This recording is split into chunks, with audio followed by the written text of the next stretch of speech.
By the end of that afternoon, 7 black belts were still standing. No one was injured. No challenge was accepted. Yet the room had changed permanently. Witnesses say nothing dramatic happened. No shouting, no flurry of strikes. What silenced the room took less than 10 seconds. And years later, those who were there would still lower their voices when they described it, because what they saw wasn't defeat. It was exposure. Pause. The room was not large. It didn't need to be. The walls were bare except for framed certificates. Dark wood, gold lettering. Evidence of years spent earning rank the accepted way. The floor carried the dull scent of sweat and polish. A place where repetition had worn familiarity into the boards. This was a hall built for confirmation, not discovery. The men inside it were settled into their authority. 7 black belts, each with students of their own, each accustomed to being deferred to. Their movements were relaxed, casual, almost careless. Not because they lacked discipline, but because discipline had long ago turned into certainty. In this space, nothing unexpected was supposed to happen. Bruce Lee entered quietly.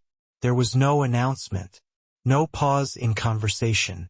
A few heads turned, then turned back. To most of them he appeared unremarkable, lean, young, polite. He did not carry himself like someone arriving to prove something. He stood where he was told to stand. He waited. Witnesses later struggled to describe what they noticed first. Some said it was how still he was. Others said it was how attentive. Not rigid, not tense, simply present.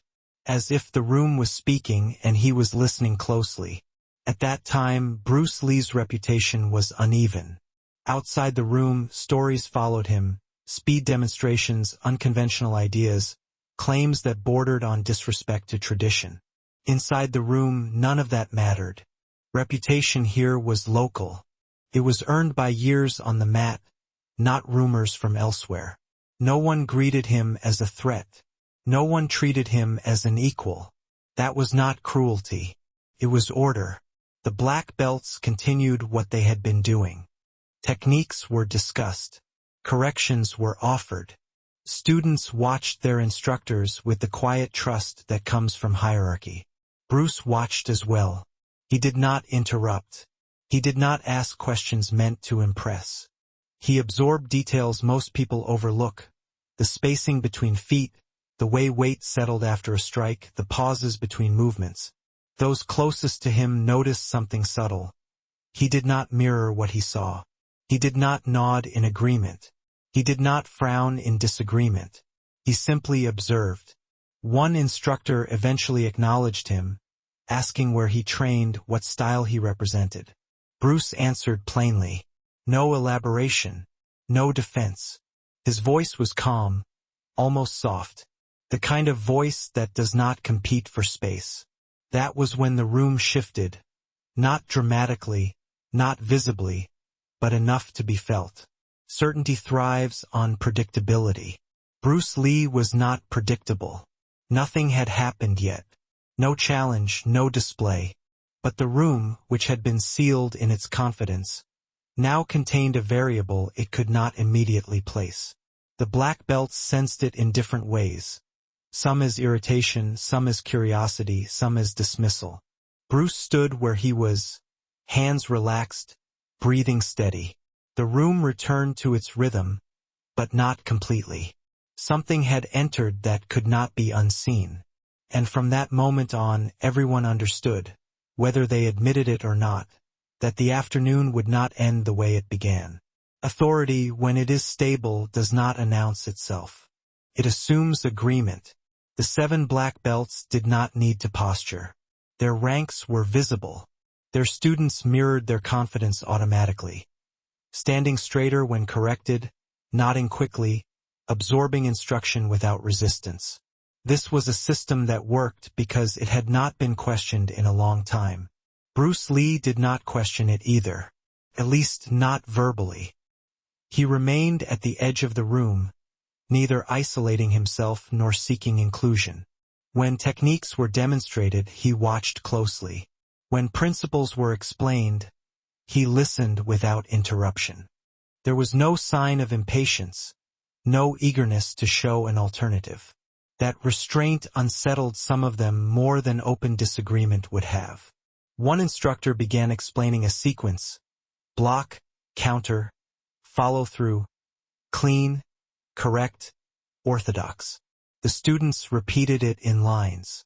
The movements were crisp, the rhythm familiar. This was competence on display, reinforced by repetition and hierarchy. Bruce was invited almost casually to step closer, not as a challenge, as an evaluation. "Show us how you would respond," one of them said. The tone was neutral, even courteous. But witnesses later recalled how the room quieted slightly. Not silence, just attention narrowing. This was how authority tested uncertainty. Politely, publicly, on its own terms. Bruce did not refuse. He did not rush forward either. He asked one clarifying question, simple, technical, non-confrontational. Where the strike would begin. How much intent to use. The instructor answered with a half-smile, interpreting the question as hesitation rather than precision. The first exchange was slow, deliberate. Bruce mirrored the movement exactly as it had been taught. No deviation, no correction. He allowed the technique to function as designed, and when it ended, he stepped back. Nothing happened. That was the point. By complying fully, Bruce removed every excuse before it could be spoken. He showed that he understood the system not superficially but structurally.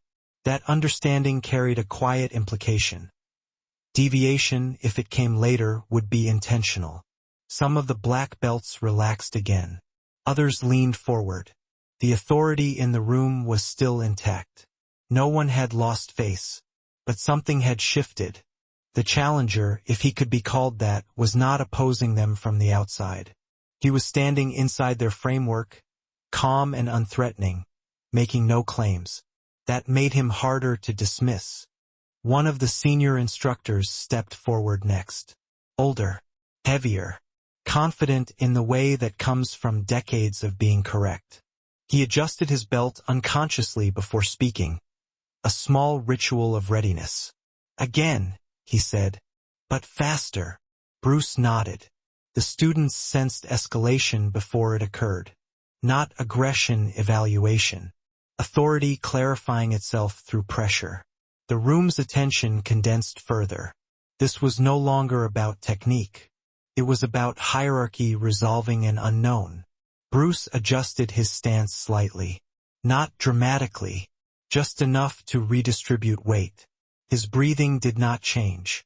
His expression remained neutral. The system was about to test him. And for the first time, the room began to wonder, not whether Bruce Lee could perform their techniques, but whether he was about to show them something the system could not immediately contain. No signal marked the change. No bell. No command. Yet everyone in the room understood that the afternoon had crossed a line. The senior instructor did not raise his voice. He did not need to. His position already carried weight. When he adjusted his stance and squared his shoulders, the students instinctively stepped back, opening space without being told. This was how authority moved, wordlessly, efficiently. Bruce stepped forward into that space. Not eagerly. Not defensively. Witnesses later said his posture looked unfinished, as though he had not yet decided what shape to take. His arms hung naturally. His feet were light, barely pressing into the floor. There was no visible readiness, no theatrical tension. That absence unsettled the room. The instructor began slowly, then increased speed, testing reflex, timing, composure. The strikes were controlled but sincere. Not demonstrations. Probes. Each movement asked a question. Are you fast enough? Are you precise enough? Do you understand distance? Bruce answered without announcing his answers. He did not retreat dramatically. He did not counter aggressively. He shifted, sometimes by inches, sometimes by less. His responses were so small that several students missed them entirely. What they noticed instead was what did not happen. He was never late, No collision. No scrambling recovery. No visible strain. It became difficult to tell who was leading the exchange. The instructor initiated movement, but Bruce's positioning quietly redirected outcomes. Angles closed where strikes expected space. Distance collapsed when power required extension. Each test dissolved before it could complete itself. The room grew quieter. Not because anyone asked for silence, but because conversation had lost relevance. Eyes fixed on the exchange. Breathing slowed. A few students shifted their weight unconsciously, mirroring tension they did not fully understand. This was no longer about proving effectiveness. It was about locating certainty. The other black belts stood now. No one said anything, but their bodies aligned subtly toward the center. Authority, when it senses pressure, consolidates. They were not threatened, but they were alert. Bruce remained unchanged. He did not smile. He did not frown. He did not hurry. At one point, the instructor paused, resetting his stance. The break should have released tension. Instead, it intensified it, because in that pause, something had become clear without being stated. Bruce Lee was not responding. He was allowing the exchange to continue, allowing the room to observe, allowing authority to reveal its edges. That realization traveled through the room unevenly. Some felt it as discomfort, some as disbelief. One or two felt it as irritation, an unspoken demand for resolution. 7 black belts. One quiet figure. No challenge had been issued. No rules had been broken. Yet the pressure now belonged to the room, not to Bruce. And everyone sensed that what came next, if it came at all, would not look like escalation. It would look like clarification. The kind that ends conversations without raising voices. It happened without ceremony. No one called for a match. No one issued instructions. The senior instructor shifted his footing again, this time committing to a decisive movement. It was not aggressive, but it was complete, intent aligned with execution.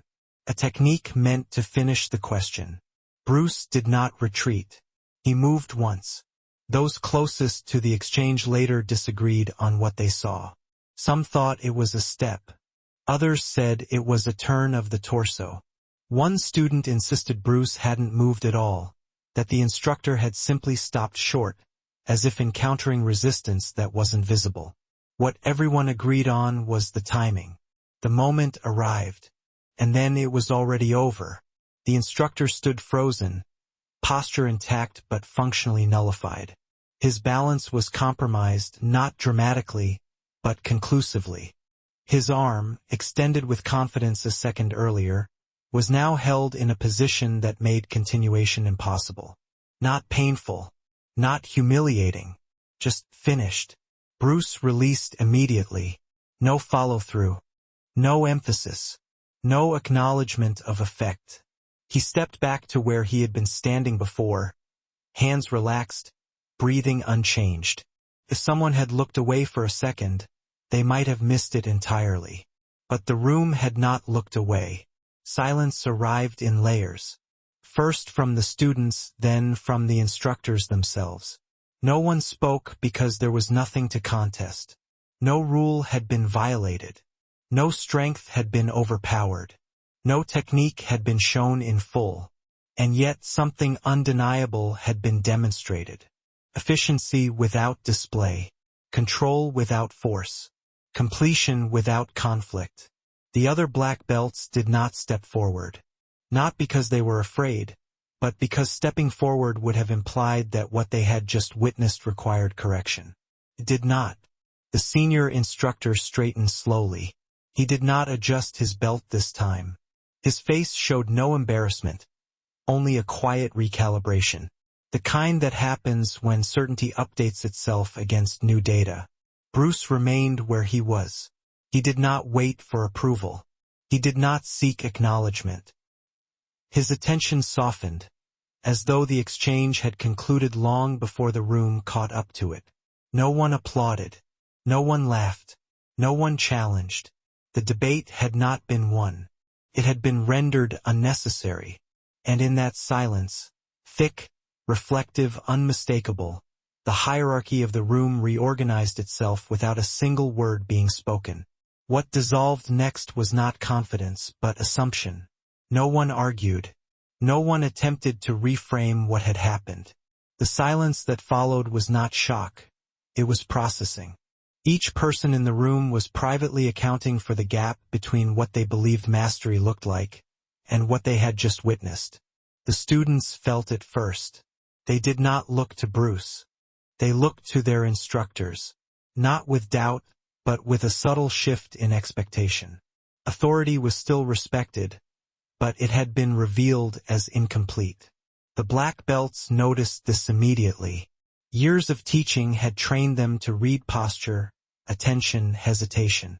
They saw it in the way students stood a fraction less rigidly, as if making space for a possibility they had not considered before. The senior instructor spoke at last. Not to Bruce, but to the room. There was no explanation, no justification. He simply resumed instruction. But something fundamental had changed. His demonstrations became more careful, less declarative. Where he once stated principles as fixed truths, he now described them as working models. The difference was subtle but unmistakable. Bruce was invited to stay. Not formally, not ceremoniously. Someone moved aside to make space for him. That was all. He accepted without comment. He did not insert himself into instruction. He did not critique. When students practiced, he observed quietly, occasionally adjusting his own stance as if testing ideas internally rather than imposing them outwardly. One of the other black belts attempted a casual question later, lightly phrased, almost dismissive. Something about speed. Something about size. Bruce answered briefly. No philosophy. No challenge. Just a technical clarification, offered as if it were obvious.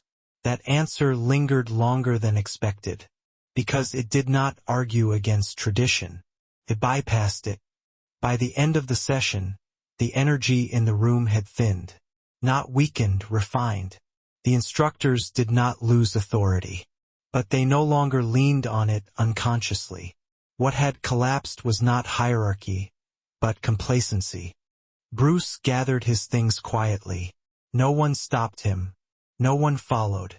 But several watched him leave with the same attention they had once reserved only for their teachers. The room returned to its routines soon after. Forms were practiced. Corrections were given. The structure remained intact. Yet beneath it, something had shifted permanently. A question now existed where certainty once lived. And no one rushed to answer it. The incident was never recorded. No photographs. No formal accounts. It survived the way certain things do, through repetition softened by restraint. When it was told, it was rarely told in full. Often it began in the middle. Sometimes it ended before the demonstration was described at all. Those who had been in the room developed a habit over time. When Bruce Lee's name came up, their voices lowered slightly. Not out of reverence and not out of fear, but out of accuracy. Loudness would have misrepresented what they saw. Years later, students who had not yet been born at the time would hear fragments of the story. Not as a warning, not as praise, as context. They were told there was once a day when 7 black belts learned something without being taught. The senior instructor continued teaching for many years. His classes became known for their precision. Visitors noticed that he corrected less with commands and more with spacing. He spoke less about dominance and more about positioning. When asked why, he would pause, then answer in practical terms, as though the reasoning were self-evident. Bruce Lee went on to build his own body of work. Films came later. Fame followed. But among those who had been in that room, those things were never the reference point. They spoke instead about his restraint, about how little he needed to show. Some of them met him again years afterward. Brief encounters, shared spaces, polite exchanges. No one revisited the incident directly. There was no need. What had been understood had already settled where explanation could not improve it. As time passed, the story hardened into a reference rather than a memory. It was not told to elevate Bruce Lee. It was told to recalibrate rooms. When discussions grew loud about styles, about superiority, about whose lineage mattered more, someone would eventually mention that afternoon. Not dramatically, often indirectly. A sentence dropped like a weight placed carefully on a scale. "I knew someone who was there once," they would say, and the conversation would slow. What endured was not the technique. No one could agree on exactly what Bruce had done, and those who tried to reconstruct it always failed. That, too, became part of the lesson. Whatever it was, it could not be copied without misunderstanding at first. What endured instead was a standard. Efficiency over display. Position over force. Understanding over assertion. For the students who later became instructors themselves, that day became an internal checkpoint. When they felt the urge to dominate a room, they remembered how dominance had never appeared. When they felt the need to prove themselves, they remembered how proof had arrived unannounced and left immediately after. Bruce Lee never referenced the incident publicly. In interviews, he spoke about simplicity, about honesty in movement, about removing what was unnecessary. To outsiders, those sounded like ideas. To the people in that room, they sounded like descriptions. Years later, long after Bruce Lee's death, one of the younger students, now gray-haired, was asked whether the story was true, whether it had really happened the way people said. He paused before answering. "It happened," he said, "but not the way people want it to have happened." When pressed, he shook his head. There was no victory, no defeat, just a moment when the room learned what it had been missing. He did not elaborate, because some demonstrations are not meant to be replayed, only remembered, and in that quiet restraint, in what was not shown, not claimed, not repeated. The incident outlived the afternoon, the building, and even the people who stood there. It became legend not because it was dramatic, but because it was precise. And because, for those who witnessed it, silence proved to be the most accurate response.